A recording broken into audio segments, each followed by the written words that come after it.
Good morning, guys.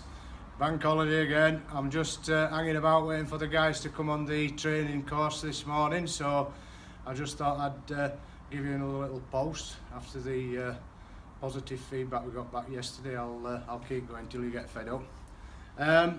On technical helplines, we've been coming across questions about the difference between a flue sensor and a flue fuse.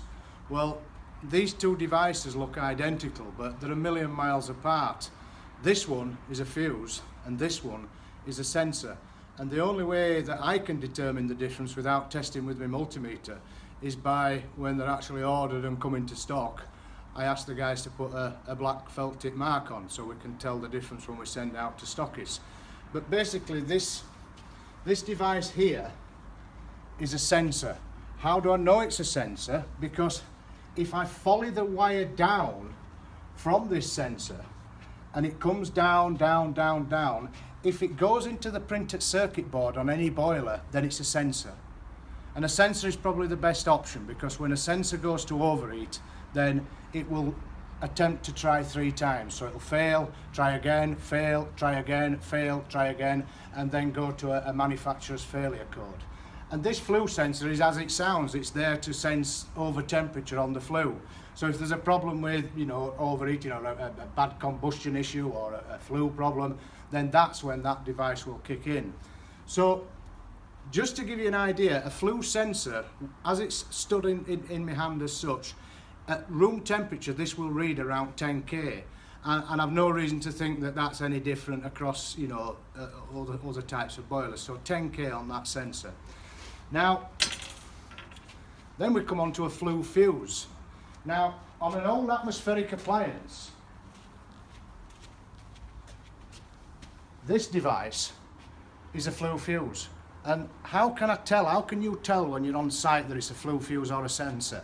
Well, dead simple. If you follow the wire down, and if it piggybacks across, if it piggybacks across the low water pressure cutoff switch, so basically you've got a wire on the common and piggyback and breaking across the common and normally open, so follow the wire down from the flue fuse. If it piggybacks across there, then it's a fuse. Now, if it's a fuse and it blows, then if it blows, it blows. It's you as an engineer that needs to go repair it. And what you usually find, the failure code for that will be a low water pressure problem, because it isn't a low water pressure problem, but just remember it does piggyback across the low water pressure cutoff switch. Okay, so arguably the best option would be a sensor, but be careful, guys, because there's both out there. Okay, now just back across to this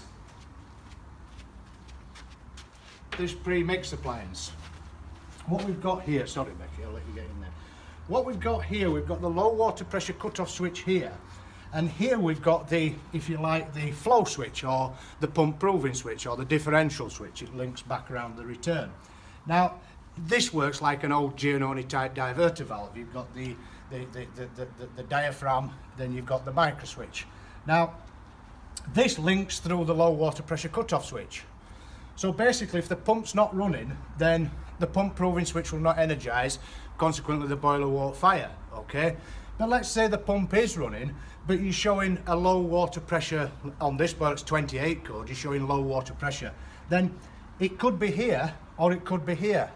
Now as you can see, this wire's in sequence, so you can't actually link this out. Okay, so what I tend to do, guys,